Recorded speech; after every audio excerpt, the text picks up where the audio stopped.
नमस्कार दोस्तों, study hours में आज हम लेकर आए हैं पाकिस्तान की पोएट किशोर नाहिद की लिखी poem I am not that woman.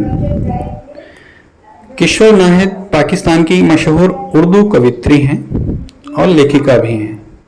इन्होंने पोएट्री पर कई बुक्स लिखी हैं, बहुत सारी किताबें प्रोज पर भी हैं, लेखन हैं, इनके आर्टिकल्स हैं। उर्दू साहित्य में इनके लेखन और योगदान के लिए इन्हें सिताराए इम्तियाज पुरस्कार से सम्मानित किया जा चुका है। इन्होंने महिलाओं पर केंद्रित विषय पर तो लिखा ही है, बच्चों पर भी 8 किताबें लिखी हैं, जिसके लिए इन्हें यूनेस्को से सम्मानित भी किया जा चुका है। और ये अपने जीवन काल में पाकिस्तान के कई राष्ट्रीय संस्थानों में महत्वपूर्ण पदों पर रही हैं। रिटायर होने के पहले वे Pakistan national council of arts की डायरेक्टर जनरल यानी कि महानिदेशक भी रही हैं। इन्होंने वहाँ की पाकिस्तान की एक प्रतिष्ठित लिटरेरी मैगजीन है, साहित्यिक पत्रिका है माह-ए-नाव, उसमें संपादन विभाग में काम करती रही हैं। एक सामाजिक संगठन इन्होंने हवा नाम का बनाया था, जो बेरोजगार महिलाओं के लिए काम करता था। उनको घरेलू उद्यम, छोटे मोटे रोजगार और हैंडीक्राफ्ट वगैरह की बिक्री के माध्यम से आत्मनिर्भर बनाने के लिए काम करता था।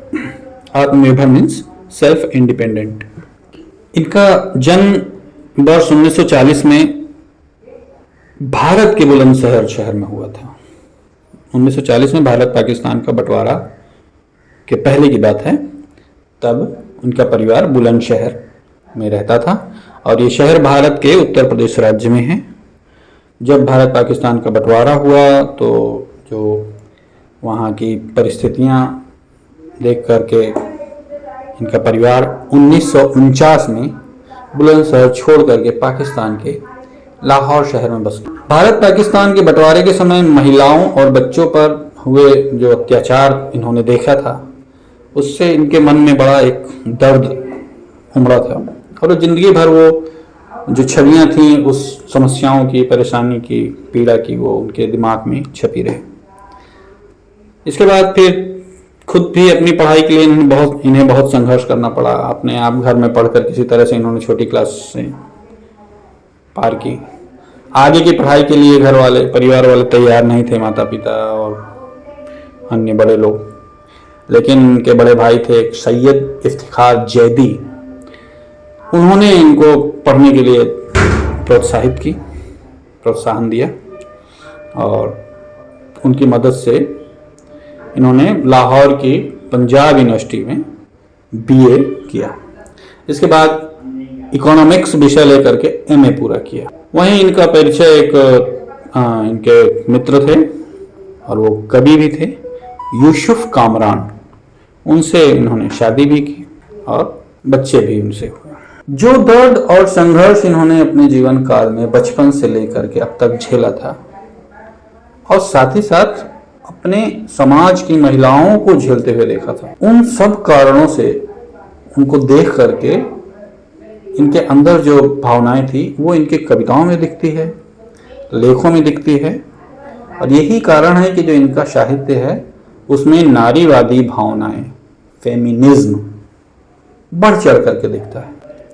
आज जो हम वीडियो पेश कर रहे हैं, एक्सप्लेनेशन और समरी, उसमें जिस पोएम का हम उल्लेख कर रहे हैं, I am not that women, उसमें भी इनकी पुरुषवादी सोच के जो खिलाफ विद्रोही भावनाएं हैं वो साफ झलकती हैं। इनके बहुत सारे लेखों और कविताओं का अनुवाद अंग्रेजी में हुआ है, दुनिया की कई अन्य भाषाओं में भी हुआ है। ये था किशोर नाहिद का लिटरेरी परिचय। अब हम इनकी जो लिखी पोएम है आई एम नॉट दैट वुमेन, उसकी हिंदी व्याख्या शुरू करते हैं। पोएम की पहली लाइन है, पहली 2 लाइनें हैं। I am not that women selling you socks and shoes. ये एक महिला बोर्ड पर, मतलब जो विज्ञापन के बोर्ड होते हैं बड़े बड़े, उसमें कोई महिला अपना शूज मतलब जूते और मोजे को आप प्रचार करती हुई खड़ी है और उसके बदन पर बहुत सारे कपड़े बहुत कम हैं। तो इसको देख करके इन्हें थोड़ा सा जो वो महिला का खुलापन है वो इसको प्रगति के रूप में नहीं देखती। उनको लगता है कि महिला ये आज़ाद भले है, लेकिन आखिरकार ये जो काम कर रही है वो अपने आप को एक वस्तु की तरह प्रदर्शित कर रही है, पुरुषों की को खुश रखने वाला काम ही कर रही है। ये वास्तविक आज़ादी, ये असली आज़ादी या असली आत्मनिर्भरता ये नहीं होनी चाहिए।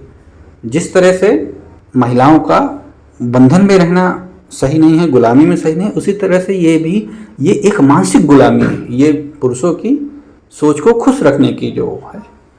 तो इसलिए वो कहती हैं उस महिला को देख करके, महिला की फोटो को देख करके, चित्र या जो भी बना हुआ उसमें, कि I am not that woman, मैं वो महिला नहीं हूँ जो कि तुम्हारी खुशी के लिए इस तरह से अर्धनग्न कपड़ों में जूते मोजे से मतलब और भी कोई भी प्रोडक्ट बेचने के लिए अपने आप को समर्पित कर दे रही है या खुद को अपना देह की, अपने शरीर की नुमाइश कर रही है। अगली दो लाइनें हैं, remember me I am the one you hid in your walls of stone while you roamed. फिर उसके आगे दो लाइन है, free as breeze not knowing that my voice can not be smothered by stones. तो remember me पुरुषों को संबोधित करते हुए कहती हैं कि अरे पुरुषों जरा सोचो, याद करो, रिमेंबर मी याद करो, मैं वो महिला हूं या मैं वो व्यक्ति हूं, I am the one you hid माने छिपा के रखा, बंद करके रखा, in your walls of stone पत्थर की दीवालों के बीच, मतलब अपने बड़े बड़े ऊंचे या पक्के मकान को आप वॉल्स ऑफ स्टोन कह सकते हैं, या नॉर्मल मकान को भी यहाँ मतलब कुल मिला के घर की चार दीवारी की बात हो रही है कि तुमने जिसको चार दीवारी में, घरों के बाउंड्री में, घरों की दीवारों के अंदर ही छुपा करके रखा। किसको? महिलाओं को।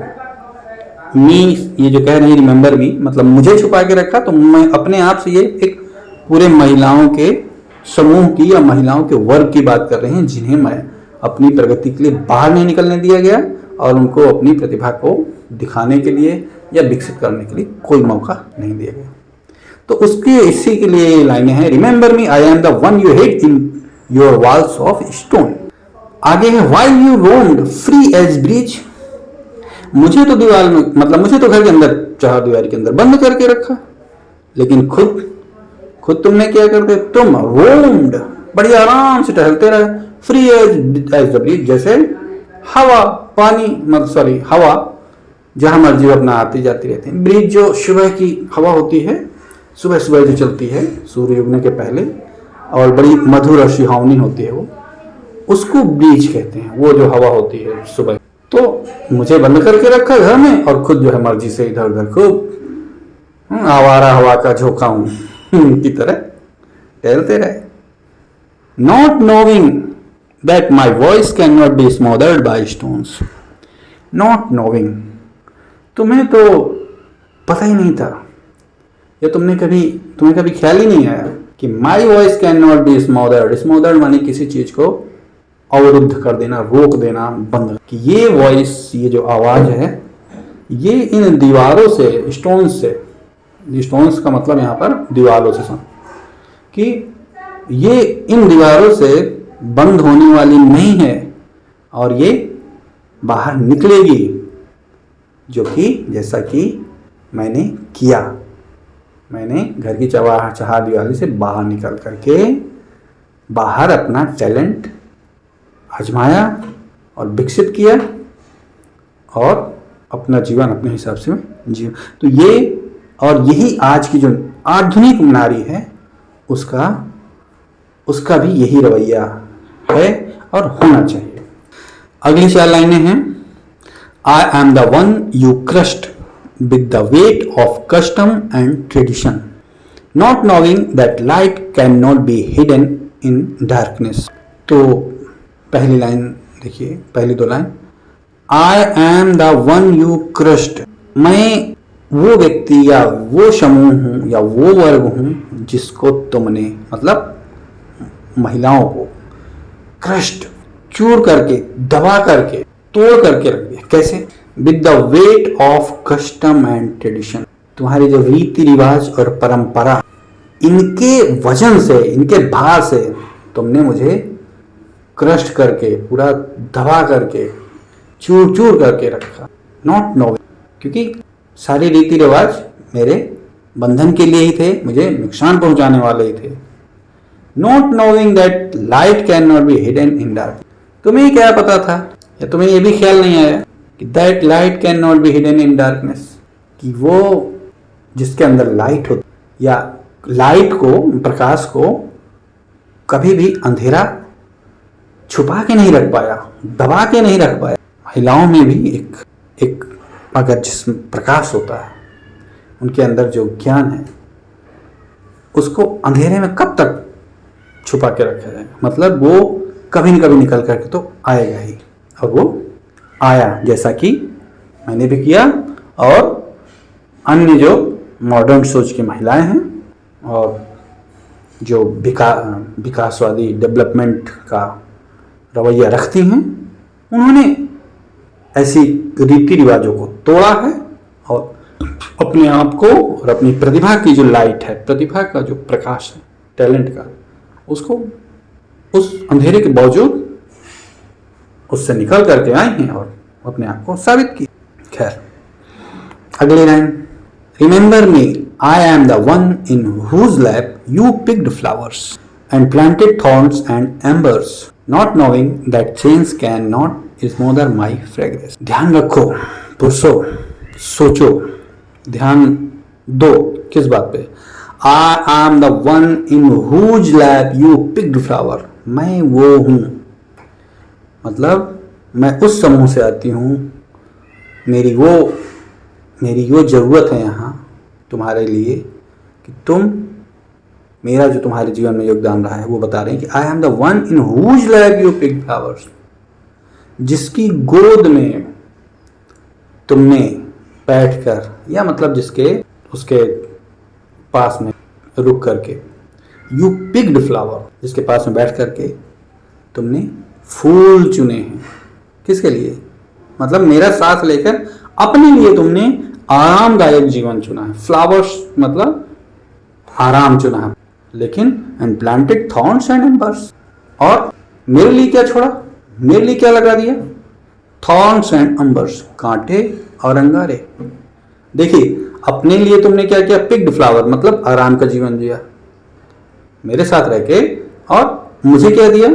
थॉर्न्स एंड एम्बर्स, कांटे और अंगारे, मतलब कष्ट दिए, मेरे लिए कष्ट छोड़े, अपने लिए खुशियां। Not knowing that change can not smother by my, not knowing that change can not smother by fragrance. तुम्हें क्या पता था?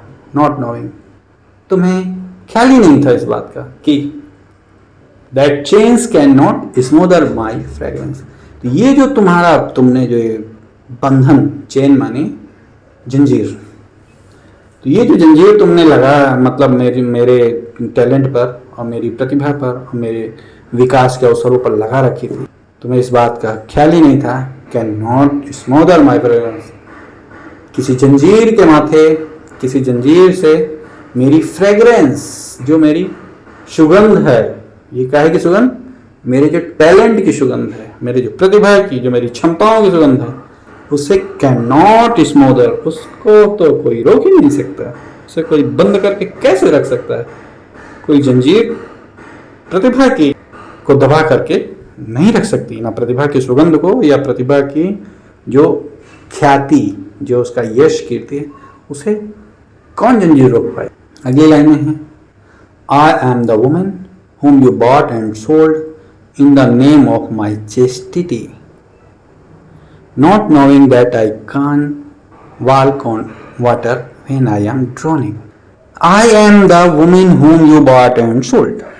मैं वो महिला हूँ, मतलब जो ऐसी स्थिति में हम लोगों का जीवन रहा है, हम महिलाओं का, पाकिस्तान में और भारत में भी, whom you bought and sold, जिसको तुमने अपनी सुविधा के हिसाब से bought खरीदा और sold बेचा, in the name of my own chastity, मेरी अपनी चेस्टिटी माने पवित्रता के नाम पर, सुरक्षित रखने के नाम पर तुमने खरीदा और बेचा।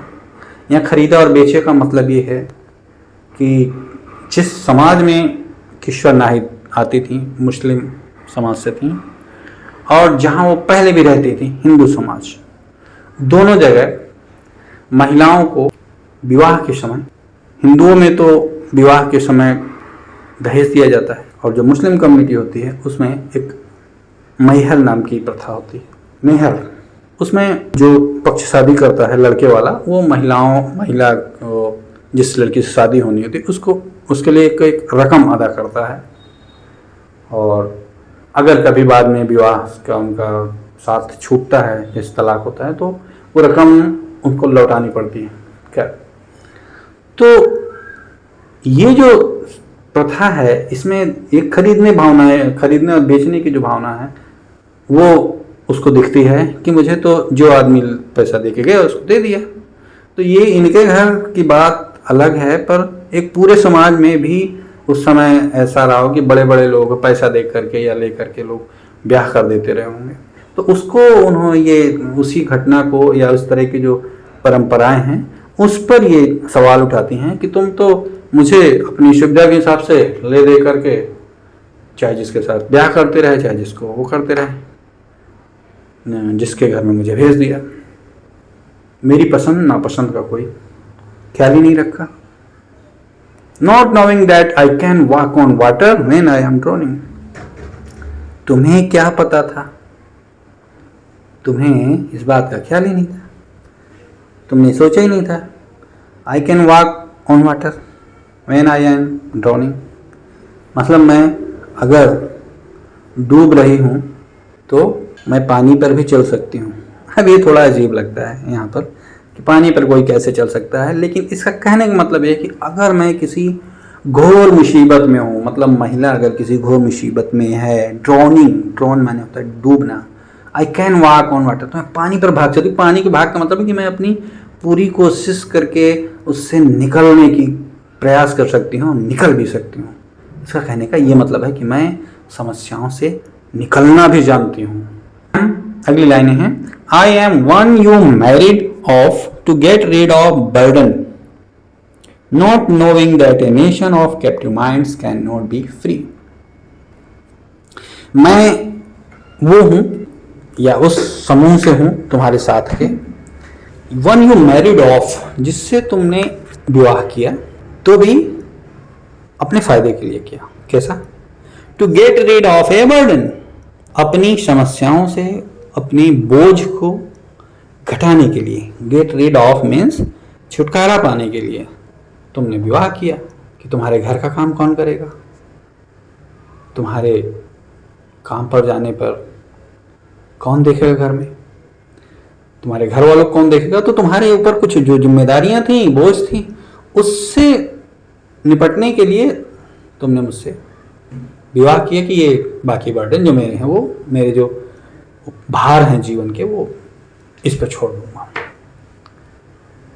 और मुझे तुम्हारी जिम्मेदारियों को बंधक की तरह निभाना पड़ा।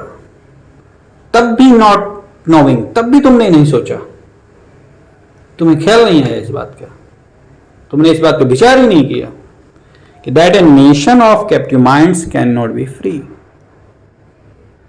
कि कोई भी ऐसा राष्ट्र प्रगति नहीं कर सकता, फ्री नहीं हो सकता, स्वतंत्र नहीं हो माना जा सकता, जहां पर कैप्टिव माइंड्स, इस तरह के बंधक वाले दिमाग, कैप्टिव माइंड्स माने बंधक या किसी को पकड़ के अपहरण करके रखने में जैसे, तो इस तरह का जो मेरे साथ रवैया या महिलाओं के साथ रवैया तुम्हारे समाज ने और तुमने किया है, करते रहे हो, ऐसे समाज वाला कोई भी नेशन, कोई भी देश कैन नॉट बी फ्री, आजाद नहीं हो सकता। यहाँ मतलब है कि आजाद है भी तो माना नहीं जा सकता, उसे आजाद नहीं कहेंगे जहां पर लोगों की सोच को बंद करके रखा जाता है।